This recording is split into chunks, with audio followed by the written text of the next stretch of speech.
à tous et à toutes, bienvenue sur Free Matin. Dans la définition du jour avec Cornelia Achankouan, nous parlerons donc de l'ODEM. Chibendade va s'installer pour nous présenter l'horoscope dans quelques instants sur Free Matin. La une des journaux sera signée Kadera Chiro. Bonjour. Bonjour à vous, Nadine. Chers amis internautes, bonjour. À la une des parutions ce matin, le match 2 AFC, la participation du président Patrice Talon à la TICAD 7. Nous avons également la une des parutions de ce matin, la reprise des opérations de libération des espaces publics dans le département du littoral. Et pour finir, la une des parutions de ce matin, nous avons le point des activités effectuées au niveau du ministère de l'Industrie et du Commerce. Le bulletin matinal d'information sera présenté par Carles Kitome. Bonjour. Bonjour Nadège. La reprise de l'opération de libération de l'espace public à Cotonou et la crainte d'une sécheresse imminente en Mauritanie sont au menu de ce bulletin. Dans le débat avec vous, Carles Kitome et Carles et Kadera Chiro, nous parlerons des stages dans nos entreprises, les filles stagiaires qui sont bonnes à tout, évidemment dans les bureaux des directeurs ou encore des sous-directeurs. Nous en parlerons dans un instant. Les sports pour boucler la boucle sur Free Matin. Bienvenue, bonjour. Voici la une des journaux présentée par Kadera Chiro. Papa. Oui, ma fille. Tu sais, je t'ai dit qu'après mon bac, je veux devenir journaliste reporter d'images, non? Papa, tu penses m'inscrire où? Esaü. Esaü, papa. Waouh! Maman, maintenant que j'ai eu le bac, je veux faire les finances et trésors. Tu comptes m'inscrire où? Esaü, mon fils. Esaü? Oui, maman! Papa, Oui. tu sais qu'après mon bac, je veux être diplomate, non? Et tu comptes m'inscrire dans quelle université? Mais Esaü, naturellement. Esaü? À ESAE, vous êtes bien formé dans les filières comme administration du travail et de la sécurité sociale, administration générale et territoriale, administration des impôts, gestion des marchés publics, planification et développement local, droit et sciences économiques et de gestion. ESAE, c'est aussi sa télé numérique ESAE TV et son journal L'Informateur. ESAE, c'est à Bedjromede, 3e rue après le carrefour 16 ampoules allant à Jericho. Numéro de téléphone 98 98 14 00 96 80 55 11 90 93 65 21. ESAE, l'excellence a un nom. Bonjour à nouveau, chers amis internautes. Nous démarrons ce matin par le quotidien béninois d'information générale et d'analyse d'informateurs qui titre ce matin manchette assainissement du secteur privé de l'enseignement supérieur, le tsunami salvateur annoncé pour ce jour. Chapeau à l'Amazone Marie-Odile Atanasso, des précisions dans les colonnes de la parution du Jour du Canard, précisément à sa page 3. Toujours à la une de l'informateur de ce matin, ESAFC affronte les Diables Rouges Espoir du Congo, des précisions dans les colonnes de sa parution du jour. À découvrir dans les colonnes de la parution du jour du quotidien béninois d'information générale et d'analyse d'informateurs, le journal École des étudiants en journalisme à l'école supérieure d'administration d'économie de journalisme et des métiers de l'audiovisuel ESAE. Le quotidien national d'information titre ce matin en manchette coopération Bénin-Japon, 6 milliards 900 millions de francs CFA pour des infrastructures dans 15 communes. Des précisions à la page 3 de la parution du jour du Canard. Toujours à la une du quotidien de service public, restitution des biens culturels, le Bénin prêt à recevoir ses trésors. Le matinal en manchette ce matin, soutien du Japon au programme d'action du gouvernement bénin révélé, 7 milliards de francs CFA pour financer de micro-projets. Des précisions à la page 2 de la parution du Jour du Canard et libération des espaces publics à Cotonou. En deuxième titre à la une de le matinal de ce matin, Khoulakodji débarrassé des ghettos. Des détails à la page 2 de sa parution du jour. Le Soleil Bénin Info, détournement de recettes de timbres à la mairie de Ouida, 10 chefs d'arrondissement en route pour la cour de répression des infractions économiques et du terrorisme. Le Canard précise en manchette qu'il y aura une escale à la brigade économique et financière ce jour. Libération en deuxième titre à la une, projet route des esclaves, 25 ans après le gouvernement, Talon se souvient et commémore. Talon se souvient et commémore. Des précisions à la page 3 de la parution du Jour du Canal, la presse du jour à présent. Participation du président Patrice Talon à la TICAD 7 au Japon. Faire intéresser le Bénin aux investisseurs japonais. Des précisions dans les comptes de la parution du Jour du Canard et revue au 30 juin 2019 du plan de travail du ministère de l'Industrie et du Commerce. Un niveau d'exécution non satisfaisant selon le ministre Serge Arissou. Le meilleur enseignement technique au Bénin, le lycée technique de Bopa ouvre ses portes dès cette rentrée. Annonce le confrère. Le challenge à présent, émission interactive hier sur Golf FM sur l'évaluation des enseignants. Plusieurs auditeurs approuvent la réforme du président Patrice Talon. Ils invitent les enseignants à aller composer le 24 août prochain. L'autre vision à présent, reprise de l'opération de libération des espaces publics des ghettos démolis à Khouakodji, rapporte le confrère. La dépêche à présent, conditions floues de restitution des corps de victimes des tueries post-électorales. Que veut-on dissimuler, s'interroge le confrère ce matin. En manchette, toujours à la une de la dépêche de ce matin, installation de COS-LEPI, l'opposition crie à l'illégalité et à la confiscation du fichier électoral. Le matin à présent, évaluation diagnostique des enseignants ACE 2008, les appels au boycott à des fins inavouées face aux garanties du gouvernement, les enseignants invités à la sérénité. Les pharaons à présent, coopération internationale, Patrice Talon, hôte d'une conférence économique au Japon le 28 août prochain. Des précisions à la page 3 de sa parution du jour. Et toujours à la une de l'Effaron de ce matin, diplomatie, le Japon octroie plus de 6 milliards de francs CFA au Bénin. Mode 7 info attendu au Japon les 28 et 30 prochains pour la 7e édition de la TICAD. Patrice Talon, la conquête de nouveaux investisseurs pour le Bénin. Le Béninois libéré à présent en manchette, coopération bénino-japonaise, infrastructures socio-communautaires, Biotiane fait le point et remercie le Japon. Des précisions dans les colonnes de l'apparition du jour du canard. Et toujours à la une de Le Béninois libéré de ce jour, célébration du 25e anniversaire de la route des esclaves. José Didier Tonato donne le top des manifestations. La priorité, mise en œuvre des réformes dans le secteur sanitaire au Bénin, solution talent, construire des hôpitaux de référence. L'événement précis, nouvelle stratégie dans la répression de la corruption au Bénin. La société civile transmet 9 gros dossiers de scandale financier à la justice. La Cour de répression des infractions économiques et du terrorisme déjà active à cet effet, rapporte le confrère. Constitution du siège de l'Assemblée nationale, non-versement de cotisations sociales à la CNSS, soupçon de fraude fiscale et douanière et traficotage de compteurs à la SB2E. Le nouvel observateur Bénin adieu la démocratie, s'interroge le confrère. Des précisions dans les colonnes de sa parution du jour. Et oui, scandale financier sous la rupture. Les ONG Elcré et Social Watch saisissent la justice. Le Télégramme foire des produits chinois au Bénin, Isidore Yonfou, lance officiellement la 11e édition. Le confrère de la matinée, Bénin, cherté de la vie et misère des populations. Les populations réclament Sébastien Germain à Javon. Malgré tout, l'homme demeure populaire et si l'État béninois respectait enfin la décision de la Cour africaine des droits de l'homme et des peuples, s'interroge le confrère ce matin en manchette. Matin libre à présent, échange commerciaux entre le Bénin et ses voisins. Le Nigeria ferme sa frontière. Des précisions à la page 2 de sa parution du jour et toujours à la une de Matin libre de ce jour. Échange commerciaux entre le Japon et la Corée du Sud. Tokyo régularise ses statuts d'exportation vers Séoul. Les 4 vérités. Évaluation des enseignants ACE 2008 le samedi 24 août. Pourquoi ils ne doivent pas avoir peur? Des précisions à la page 3 de sa parution du jour. Nord-Sud quotidien à présent.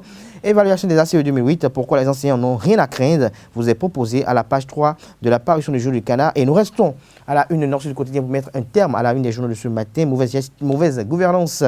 Les chefs d'arrondissement de Ouida convoqués à la brigade économique et financière ce jour. Les quotidiens béninois sont disponibles dans les kiosques près de 300 francs CFA. Vous les avez aussi et surtout en ligne. Carles Kitome est déjà installé pour nous présenter le condensé de l'actualité nationale. Chers amis internautes, bonjour et bienvenue au bulletin d'information de ce 21 août 2019. Le préfet intérimaire du département de littoral et les éléments de la police républicaine ont effectué le lundi 19 août une descente dans les rues de Cotonou. Une sortie qui s'inscrit dans le cadre de la poursuite de l'opération de déguerpissement des espaces publics entamée en 2016 et qui a connu un calme pendant quelques mois. Jean-Claude Kodia a ainsi lancé la reprise de cette opération. Les quartiers Saint-Michel et Sidurosset ont été les cibles de la première journée. Surpris, les usagers concernés se sont empressés de ramasser leurs effets avant l'intervention des forces de l'ordre.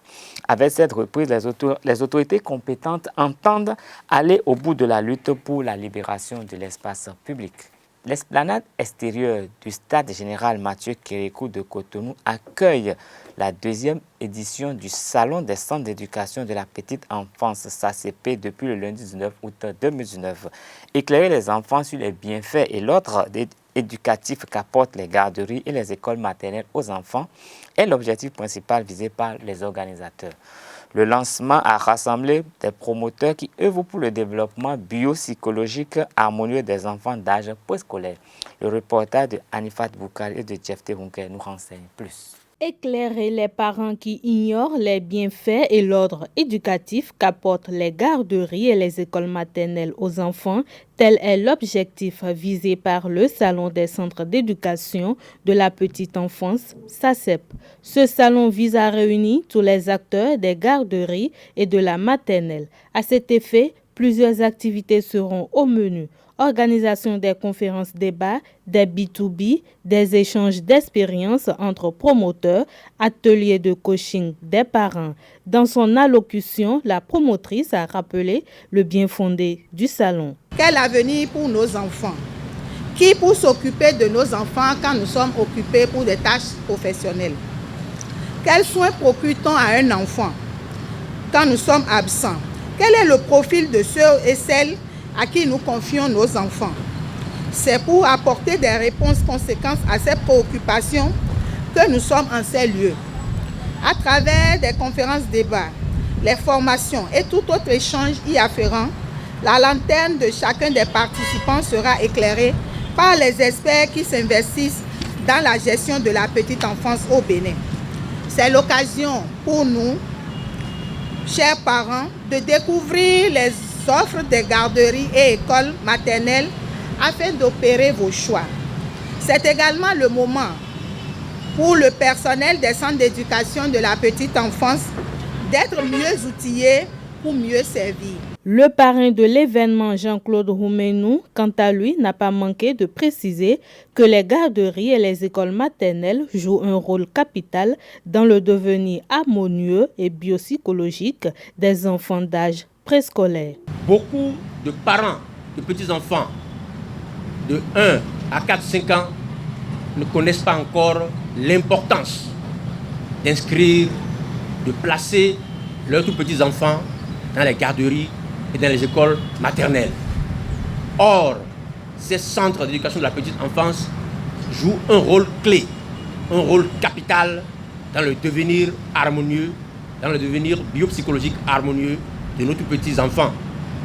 C'est dans les garderies et dans les centres d'éducation de la petite enfance, comme les écoles maternelles, que nos tout petits enfants acquièrent les premières armes dont ils ont besoin pour bien grandir et devenir des hommes et des femmes utiles à la société. Les garderies, les écoles maternelles sont comme des rampes de lancement qui vont augmenter les chances de réussite de nos tout petits demain en tant que femmes et en tant qu'hommes. Ce salon, qui est à sa 2e édition, est un espace de rencontre au profit des acteurs publics et privés, institutionnels ou associatifs. Et rappelons que ce salon est ouvert de 9h à 20h et prend fin le 25 août 2019. À quelques jours du 17 septembre, date prévue pour la rentrée scolaire, focus sur les préparatifs. Des stands de vente de fournitures scolaires sont installés dans les rues de Cotonou. Divers articles scolaires sont proposés à la clientèle. Déjà les dernières semaines, mais les vendeurs estiment que la demande reste timide. Suivez leur réaction. Livres, sacs, stylos, règles et autres outils multiples sont très demandés pendant cette période de l'année. Les vendeurs sont très vite confrontés à une difficulté majeure, le manque d'affluence. Les clients nous disent que les prix sont relativement plus chers que les prix pratiqués l'année passée. Cela voudrait dire que les produits, il n'y en a plus assez sur le marché. Donc il y a effectivement rupture de stock. Vous voyez mon étalage, c'est un peu bon. Ce n'est pas assez grand. Sinon les années précédentes, c'était des étalages qui étaient bien attrayants, il y en avait assez. Si le manque d'affluence est un énorme handicap pour la vente des fournitures scolaires, certains considèrent que cela est dû à la rupture. Maintenant, les gens viennent un peu. Donc l'affluence n'est pas si remarquable. Selon moi, c'est la crise qui séjourne actuellement dans notre pays. Les parents, ils ne trouvent pas assez d'argent pour payer les fournitures pour leurs enfants. Vu l'état de la crise dans notre pays, nous avons réduit un peu le prix des marchandises pour pouvoir faciliter l'achat. Malgré ça, les gens ne viennent toujours pas. Cette non-affluence ne semble pourtant pas inquiéter les vendeurs qui espèrent juste tirer le minimum de bénéfices de leur vente. En toute chose, il faut rester positif. Et tant que c'est quelque chose à vendre, ça va sortir. Si c'est l'argent qui paie, ça va sortir. Et en plus, c'est les rentrées, les parents paient. Même si les parents crient chaque jour qu'il n'y a pas d'argent, la rentrée, c'est une réalité. Ça va sortir, ça c'est sûr. Même si le tout ne sort pas aujourd'hui, ça peut sortir un peu. Donc avec le temps, ça peut aller. Oui, ça agit sur les ventes, parce que, bon, mais sur le côté des cahiers, ça ne peut pas agir. Parce que les enfants, il y a la rentrée là, les enfants doivent forcément payer, ils doivent payer aux enfants les choses pour pouvoir commencer l'école. Donc je crois que même malgré que tout le monde crie il n'y a pas l'argent, on trouve le peu au moins pour se faire plaisir et pour assumer ses responsabilités. C'est donc armés de courage que les vendeurs de fournitures exercent leur commerce dans la ville de Guédjomendé. Le gouvernement Talon a engagé des réformes dans plusieurs domaines depuis avril 2016. Les premiers résultats de ces réformes sont déjà perceptibles sur le terrain. Il est loisible de constater l'avancée du projet asphaltage dans les grandes villes et les infrastructures routières et socio-communautaires. Des actions sur lesquelles l'ancien bâtonnier Jacques Mégan a attiré l'attention au cours d'une interview accordée à Abdelkader Achirou. Le Bénin est réellement mis sur orbite, monsieur le journaliste. Je dis bien dans tous les secteurs. Commençons par le secteur le plus important pour nous, qui est le secteur prioritaire qu'on appelle l'eau. Le président Patrice Talon a dit que l'eau sera accessible à tous les Béninois d'ici 2021. J'entends par là l'eau potable. Et qu'est-ce que nous avions constaté? Elle est une réalité aujourd'hui, surtout à travers les adjudications d'eau, les adjudications villageoises qui prospèrent dans toutes les communes. J'entends par là les communes rurales. Hier, depuis 59 ans, aujourd'hui, je veux dire, depuis la cession de mon pays à l'indépendance, nous avions réalisé 666 adjudications d'eau villageoise. Le président Patrice Talon est en train de réaliser depuis 2018 à ce jour le tiers de ce que nous avions mis 58 ans à faire. Donc c'est pour montrer l'avancée de ce programme, de cette réalisation dans le domaine de l'eau. L'eau qui est accessible aujourd'hui dans les départements comme les collines, à Dassa, à Savalou, alors que ce n'était pas évident. Et Bonoko, vous connaissez le documentaire sur Bonoko où vous êtes obligé de prendre la boue ou de l'eau jaunâtre. Aujourd'hui, l'eau est potable pour les régions des collines, surtout Dassa, comme je le dis souvent. Indépendant de l'eau, nous sommes en train de conjuguer au passé le délestage qui a freiné le développement industriel, si on peut le dire, de notre pays, puisque les investisseurs qui arrivent rebroussaient chemin tout simplement parce que le délestage était tel qu'ils plombaient leur réalisation sur le plan financier. Aujourd'hui, nous sommes en train de le conjuguer au passé.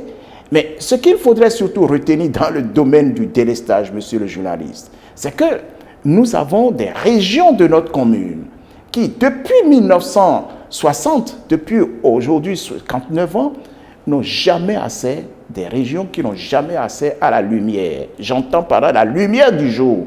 Aujourd'hui, vous pouvez allumer votre télévision, vous pouvez brancher votre radio sur secteur. Vous n'allez plus parcourir des milliers de kilomètres pour obtenir des documents à photocopier. On permet aujourd'hui aux régions d'accéder à l'électricité sous le régime du président Patrice Talon. C'est une réalité, l'électricité, et comme je l'ai dit tout à l'heure en ce qui concerne l'eau, elle sera une réalité en ce qui concerne l'électricité. Nous prenons ce que nous vivons aujourd'hui en ce qui concerne les infrastructures. D'aucuns se demandaient encore l'année dernière, est-ce que ça va se faire? Parce que le chef de l'État a parlé du bitumage de nos communes, le projet asphaltage. Les gens riaient, les gens disaient, mais ce que ses prédécesseurs n'ont pas fait depuis 1960, comment pourraient-ils le faire? Parce que pendant 60, 59 ans, nous avions toujours vu nos rues se détériorer devant nous, où vous êtes obligé de choisir le trou dans lequel vous allez passer. Aujourd'hui, l'asphaltage est une réalité dans les villes comme Cotonou, comme Porte-Nouveau, comme Sémé, comme Boycon, comme Parakou, comme Lokossa, pour ne citer que ces villes. Ces villes sont en chantier aujourd'hui. Et nous le vivons, tout le monde applaudit. Mes concitoyens applaudissent, ceux qui étaient dubitatifs vivent ces réalités. Voilà, donc au niveau des infrastructures, c'est aussi une réalité. Mais, monsieur le journaliste, pour pouvoir financer tout ça, il faudrait assainir nos finances. Et ça a été fait. Il fallait lutter contre la corruption. Cela se fait. Nous vivons aujourd'hui, l'assainissement se fait et ce que mon pays a récolté dans le cadre de l'assainissement, c'est des milliards. Et ces milliards servent à quoi aujourd'hui? À financer des projets sous l'angle social. Les cantines scolaires, par exemple. Mais il faudrait que nous sachions que le financement de ces cantines, c'est parce que nous avions fait des économies en assainissant les finances de l'État. Hier, ces finances étaient, comme nous le savons, à la merci des pourvoyeurs, ceux qui détournaient allègrement. Et il ne faut pas oublier sa volonté d'aller aux réformes institutionnelles que nous sommes en train de constater à travers deux lois importantes, la loi sur l'achat des partis, la loi sur le code électoral. Ça, c'est des réformes majeures. En Mauritanie, pour finir, l'arrivée tardive des pluies inquiète de nombreux éleveurs qui disent manquer de pâturage pour le bétail. Les éleveurs craignent une sécheresse. Ils sont obligés de vendre à bas prix une partie de leur bétail pour faire face à la situation. Le secrétaire général du groupement national des associations de coopératives pastorales, le Salem Ahmed, lance l'alerte. Selon lui, les pays de transhumance que sont le Sénégal et le Mali connaissent la même situation, alors qu'ils permettent habituellement de pallier le manque de pâturage en Mauritanie. Ce sera tout pour ce bulletin. Merci de rester fidèle au programme de Zawe TV. La grande édition du journal est prévue pour 19h avec Carles Kitome. Le débat sur Free Matin, nous parlons donc des stagiaires, nous parlons des stagiaires femmes ou filles. Ça dépend évidemment dans nos entreprises que deviennent nos jeunes filles. Carles Kitome. Je sais que pendant les vacances pour les étudiantes, il leur est parfois demandé d'aller en stage entre 2 années ou en fin de formation avant d'écrire un mémoire à soutenir pour avoir la licence ou autre diplôme. Je crois que j'estime que l'organisation souffre quand même de quelques difficultés dans la mesure où il y a des entreprises où les responsables qui accueillent ces stagiaires ne sont pas forcément préparés pour les recevoir. Il y a parfois des responsables qui accueillent des stagiaires d'un niveau intellectuel plus élevé qu'eux-mêmes et qui viennent avec des notions assez avancées en informatique que ceux qui les accueillent même n'ont pas. Ce qui fait que quand les filles viennent en stage, généralement au début, on essaye de les influencer. Et quand le maître de stage s'aperçoit que le niveau n'est pas le même, il y a un complexe qui se crée et tout de suite les filles ne viennent plus vraiment profiter de l'expérience de cette personne parce que cette personne a peur de se dévoiler. Donc soit les filles sont au garage, soit elles sont commises à des tâches de photocopie, à des tâches de transmission de dossiers de bureau en bureau, ou pour les plus pervers, elles sont sollicitées pour d'autres projets. Et des projets qui peuvent commencer... au mariage? Très rarement, oui. Parce que c'est comme un jeu sexuel qui s'anime. Des projets qui peuvent commencer par des attouchements, parfois par des positions bizarres sur le bureau, dans les toilettes, et qui peuvent se prolonger en dehors du service, à la sortie, après un tour au restaurant, peut-être dans une chambre de passe. C'est quand même beaucoup de choses qui arrivent à ces jeunes femmes. Pas forcément parce qu'elles le veulent, mais parce que l'organisation n'est pas vraiment bonne. Et je crois qu'avec le gouvernement que nous avons aujourd'hui, si on peut surprendre 1 ou 2 maîtres de stage à l'œuvre, je crois qu'ils serviront de cobayes à tous les autres qui ont l'habitude de s'adonner à ce jeu. Parce qu'il y a des gens dans des entreprises qui passent quand même en revue toutes les filles qui viennent. Les filles n'osent même pas se plaindre finalement. Non. Elles sont un tout petit peu consentantes. On voit le monsieur qui est en costume, qui est bien. Parce que pour le moment, il n'y a aucun système de protection. Dans les privés comme dans les publics. Oui, parce qu'il y a également les privés qui sont... Les filles subissent et elles savent qu'elles peuvent se plaindre à personne et avoir gain de cause. Oui, parce que le système, mais si un jour on envoie un de ces gars-là derrière les barreaux, je crois qu'ils craindront un peu plus et que les filles auront plus de courage à les dénoncer. Les filles ont peur de leur honneur peut-être? Est-ce qu'il s'agit d'honneur? Est-ce qu'il s'agit d'honneur parce qu'autrefois on parlait d'harcèlement sexuel, on entendait parler tout le temps. Aujourd'hui, on entend parler de ça presque plus. Les quelques rares cas d'intimidation qui existent, c'est que c'est une opération de charme pour amener, je dirais, la fille ou la femme peut-être à rentrer dans le jeu. Et une fois dans le jeu, parfois, elles s'y plaisent mieux que l'homme. Pour revenir au cas de la participation du pouvoir public dans cette lutte contre cet abus sexuel, nous avons constaté déjà qu'à l'université d'Abomey-Calavi, le régime actuel a déjà entrepris certaines démarches. Et tous ceux qui sont professeurs à l'université, qui se servent de leur position pour pouvoir forcer les filles à donner ce qu'elles ne doivent pas donner parce qu'elles ont payé pour aller à l'école et non payé pour se faire ce que vous savez. Et donc, les professeurs qui jouissent de leur position pour intimider les filles pour cela, il y en a qui sont déjà derrière les barreaux depuis quelques jours, pour ne pas dire quelques semaines. Et cela est l'activité de ce régime où les bureaux des enseignants au niveau de l'université d'Abomey-Calavi étaient perçus comme des chambres de passage. Il y a une réforme qui est en cours, afin de nettoyer totalement les curés pour que désormais les enfants de pro au niveau de l'université d'Abomey-Calavi ne se sentent pas marginalisés, ne soient pas dans une poursuite de ce que quand je ne donne pas, je ne pourrai rien avoir, quand je ne donne pas, je n'aurai pas d'évolution. Mais le fait de donner et de chercher une évolution résulte du fait que la plupart de nos jeunes filles aujourd'hui sont très mal formées.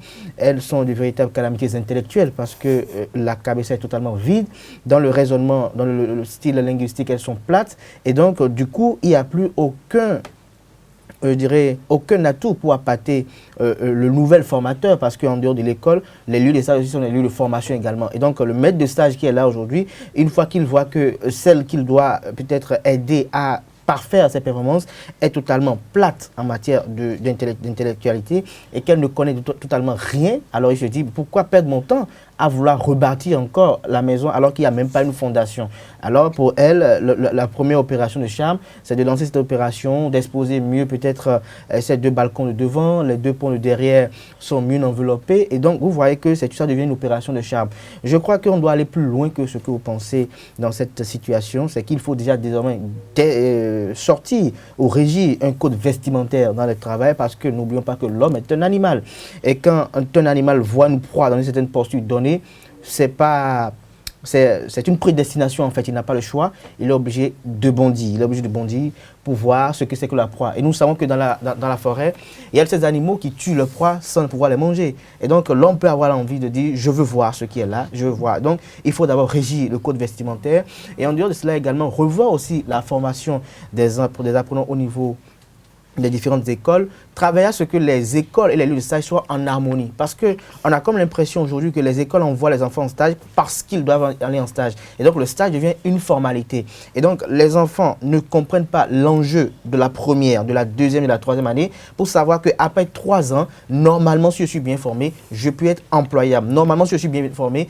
après les 3 ans de stage professionnel, je peux gagner un poste. Mais quand vous finissez la première année, la deuxième année qui est pratiquement le socle qui détermine quand même la troisième année, vous êtes toujours là tangué comme un navire qui attend le chavirement et qu'en troisième année, peut-être pas la pacificité bienveillante de certains professeurs, vous arrivez peut-être à soutenir avec une note peut-être fallacieuse et que vous vous retrouvez dans le domaine de l'emploi, vous êtes titulaire mais à la fois encore stagiaire au niveau avec d'autres titulaires. Donc je crois que tout cela doit être revu de part et d'autre, mais ça ne peut pas être l'œuvre unique de pouvoir en place, encore moins des promoteurs, mais il doit y avoir une certaine concorde, une certaine symbiose entre eux pour que cela soit revu. Et je crois que le régime actuel, si je ne m'en trompe pas, est en train de penser quand même à revoir les programmes au niveau de l'enseignement secondaire secondaire, au niveau de l'enseignement supérieur également, parce que les programmes aussi soient la base, parce que nos apprenants aujourd'hui, nous sommes en journalisme aujourd'hui, nous n'en trahit aucun secret. Vous voyez parfois des gens qui sont même en master et qui parfois sont incapables de vous rédiger une brève avec les 5 questions recommandées enseignées depuis la première année. Et donc, ce sont de véritables problèmes. Pourquoi le problème est perdu, pourquoi le mal y est, c'est cela. Et je reviendrai pour finir sur cet aspect que Kales Kitome a évoqué. C'est beaucoup plus dans les administrations bancaires où on voit des jeunes filles qui sont là que pour faire des photocopies de carte d'identité. J'ai eu le courage de poser cette question à un directeur d'agence qui m'a dit, mais quand l'intéressé comme on voit vient parce qu'il n'est que bon pour faire des photocopies de carte d'identité, tu veux que je lui confie quoi? On lui remet des noms à transcrire, voilà des noms, recopie, il est incapable de faire la copie, alors que la copie, on l'a tous fait au cours primaire. Et on sait que copie, c'est regarder ce qui est mis au tableau et recopier. Lui, il n'a même pas un tableau, il a juste un papier à ma côté, il doit recopier des noms. Il est incapable de faire la copie, alors que c'est des opérations judicieuses. Donc parfois, ce n'est pas la volonté des maîtres de stage de pouvoir mettre de côté les apprenants, parce que n'oublions pas aussi qu'il y a aussi un autre problème, c'est que quand les enfants viennent en stage, les maîtres de stage parfois les trouvent comme des menaces, surtout quand ils sont en stage professionnel, parce que tout de suite, dès qu'il a quelques compétences, il peut se retrouver tout de suite titulaire, ce qui pourrait peut-être embêter le maître de stage. Alors, Kales, parfois les filles se laissent également jouer, elles aiment bien le jeu, parfois. Lorsque le marché sexuel s'anime dans les administrations, encore dans les sociétés ou encore dans les entreprises, les filles aiment bien ça, elles entretiennent même ça, parce qu'il y a quand même du gain. Elles s'habillent pour ça même. Non, mais je vais simplement faire remarquer que dans la presse, je ne vais pas citer les noms des organes, quand les filles viennent en stage, celles qui font leur stage jusqu'au bout et qui durent le plus, c'est celles qui sont prêtes à aller à ce jeu. Il suffit de s'entendre avec le rédacteur en chef, le chef d'édition ou un responsable de l'administration. Quand vous le servez bien, à la fin de votre stage, on renouvelle le stage. Et c'est à perpétuité votre stage. Jusqu'au jour où vous allez vous retrouver engagé dans ces structures, dans ces organes de presse. Heureusement que le gouvernement en place a cassé un peu le rythme, mais je crois que ça a peut-être déjà repris parce qu'on voit les mêmes têtes. Et celles qui savent vraiment aller en dessous de la table ne sont jamais parties. Le stage dure 5 ans. Et donc, c'est un peu ça, c'est un jeu. C'est même une mode aujourd'hui pour nos jeunes filles. C'est des atouts dont les filles disposent. Non, c'est une mode pour... Non, en dehors des atouts, c'est devenu une mode pour elles aujourd'hui. Parce qu'elles vont te dire, il n'a rien ce jeune homme. Mais quand elles vont dans un bureau, elles se focalisent sur le virtuel parce que le monsieur en cravate, il est dans un beau bureau, sans savoir que peut-être quand il sort de ce bureau-là, la voiture qui roule est peut-être achetée à crédit et que c'est parce qu'il a 30 ans de service qu'il est en train de payer. Non, mais au fait, elle s'en fiche, c'est qu'elle veut seulement se donner la chance de rester, d'avoir le boulot. Non, en fait, elles sont dans plusieurs colonnes, si on doit les classer. En fait. Il y en a qui s'adonnent à cette activité, pas plaisir. Il y en a qui s'y adonnent parce que elle veut avoir un mieux-être, parce que voilà un homme charmant, peut-être un homme qui vit mieux pour elle, parce qu'il le voit dans un bureau de l'administration publique. Et il y a d'autres qui le font peut-être parfois par suivisme et par incapacité de pouvoir convaincre avec leur capacité intellectuelle. Et donc pour elle, avec cela, ça devient un appât. Et donc une fois je me laisse, je peux trouver, et vous leur demandez souvent ce qu'elle veut faire, vous dites secrétariat, parce qu'elle savent que là-bas, il n'y a pas grand-chose à demander, c'est juste tire-moi une photocopie, saisis-moi telle chose. Il faut remarquer qu'il y a beaucoup de filles qui se laissent faire tout juste pour sécuriser cet emploi-là, pour se donner cette chance d'avoir cet emploi. Les femmes aussi souffrent finalement. Quand la situation est régularisée, elle arrête avec tout ça. Moi j'ai tellement eu de confessions aujourd'hui, lorsque je vois une fille sortie d'un bureau de patron qui tire son pantalon ou sa jupe et qui sourit, je me dis, oh là là, my God. Non, du tout pas. Vous avez dit qu'elle sourit, parce qu'autrefois, elle ne souriait pas. Bien qu'elle acceptait, elle sortait tout abattue parce qu'elle se dit, je l'ai fait à contre-cœur, mais aujourd'hui c'est devenu une mode, c'est devenu... On en parle plus, ses camarades, lorsqu'elle est avec quand même le grand patron devant ses camarades, ça va lui dire, mais attends, moi je suis avec telle personne, et puis la fille a peut-être 19 ans, 20 ans, devant ses camarades, et vous regardez, vous êtes sa patronne, son patron direct. Le ministre, c'est quelque chose. Donc c'est quelque chose quand même. Oui, c'est parce que la plupart de ces ministres ou de ces autorités, pour ne pas être très précis, n'ont pas pu passer une jeunesse assez jouissive. Merci à vous. C'est le débat. Suffré matin, vous allez continuer donc les commentaires chez vous. Cornelia Atchonroin pour la définition du jour et puis chez Ben Dadé pour l'horoscope Suffré matin.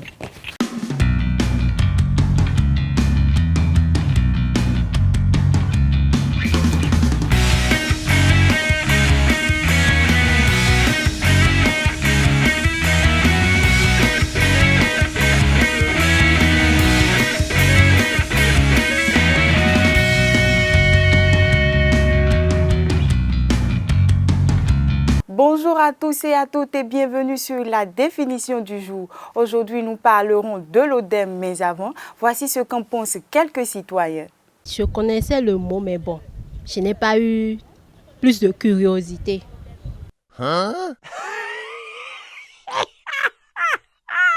Bon, je sais que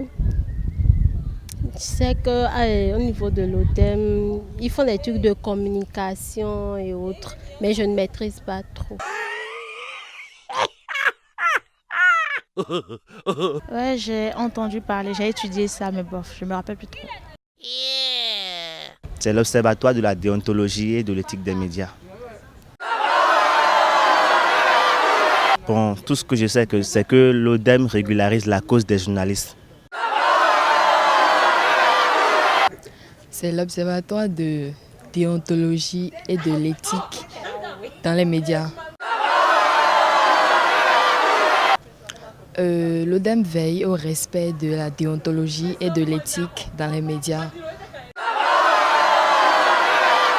J'ai oublié, mais tout ce que je sais que ça a rapport avec le journalisme et que c'est un peu comme les règles fixées par rapport aux journalistes. Ça suit les lois en fait. Il faut suivre les lois de l'ODEM, les règles de l'ODEM, tout ce que je sais par rapport à l'ODEM. L'ODEM, c'est l'Observatoire de la déontologie et de l'éthique dans les médias. Je sais tout au moins que l'ODEM s'occupe de veiller au respect des règles de déontologie, comme son nom l'indique, et de l'éthique dans ces médias-là. Donc l'ODEM veille sur le bon fonctionnement, le respect des normes dans les médias. L'ODEM, c'est l'Observatoire de la déontologie et de l'éthique dans les médias. L'ODEM a pour objectif de faire observer les règles de la déontologie et de l'éthique dans les médias.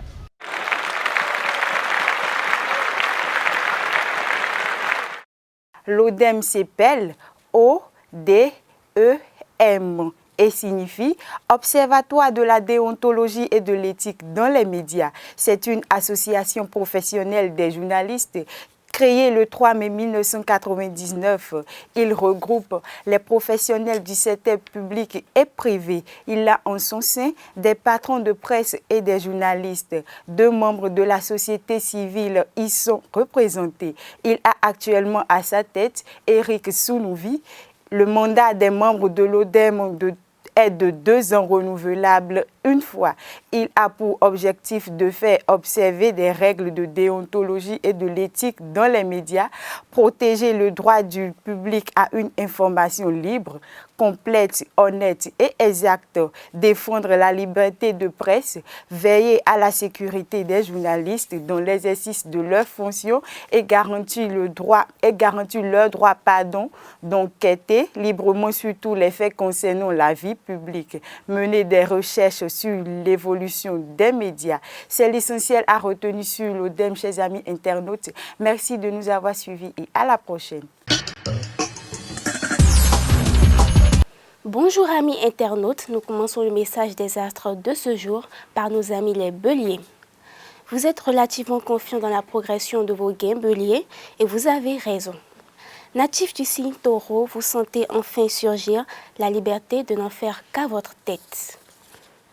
Gémeaux, vous n'aimez pas qu'on se mêle de votre vie privée et c'est pourtant ce que quelqu'un essaie de faire. Amis Cancer, malgré toutes vos résolutions côté cœur, vous risquerez de céder à la tentation. Ne faites rien que vous ne puissiez regretter aujourd'hui. Lion, vous auriez-vous la sagesse de cesser d'entretenir des contacts futiles? Il n'y a pas de temps à perdre. Si vous avez envie d'apprendre dans votre domaine, Vierge, une formation sera la bienvenue. Intrépide natif de la balance, vous êtes à l'aise dans le changement, mais quand ça change énormément, ça vous amuse. Il risque d'y avoir des conflits non dissimulés aujourd'hui, Scorpion. Acceptez donc les affrontements, vous en aurez la force. Chanceux Sagittaire, vous avez besoin d'indépendance. Vous serez comblé car vous échapperez à une obligation aujourd'hui. Capricorne, rassurant et protecteur, décidément, on ne peut que s'appuyer sur vous. Chaleureux Verseau, vos initiatives aujourd'hui auront un écho favorable. Une grande complicité s'annonce avec vos proches. Dernier signe du zodiaque Poisson, soyez prudent en acceptant des responsabilités. Vous saurez vous mettre à la hauteur.